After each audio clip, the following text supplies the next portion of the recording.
deux choses.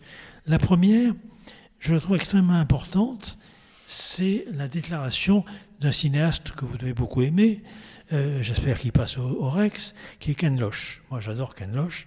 Ken Loach écrit « Avec le temps, ça a été de plus en plus contrôlé. Plus les années ont passé, plus le format de ce qui marchait en termes d'audience s'est développé, rigidifié. Tout s'est bureaucratisé, hiérarchisé. Et comme dans toute industrie, il parle du cinéma, hein, et comme dans toute industrie, la pression sur la production s'est fortement intensifiée. La tendance est à la réduction des équipes et à la multiplication des managers, qui, pour justifier leur position, se doivent d'intervenir dans tous les domaines, du scénario au casting. Dans les années 60, il ne vous disait pas quels acteurs vous deviez engager. Eh bien, ce que Ken Loach vous dit du cinéma, c'est vrai partout.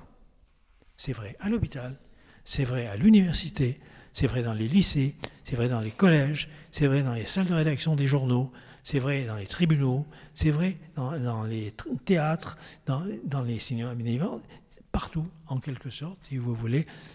Il y a eu une réduction des équipes. Et ça, c'est un point important, parce que j'ai l'habitude de dire qu'on ne réduit pas les équipes pour des économies budgétaires. Quand on dit ça, on prend les gens pour des imbéciles. C'est pas vrai. On réduit les équipes, pourquoi? Dans la mesure où, si vous voulez, en réduisant les équipes, ils n'ont plus le temps de se parler. Ils n'ont plus le temps d'échanger.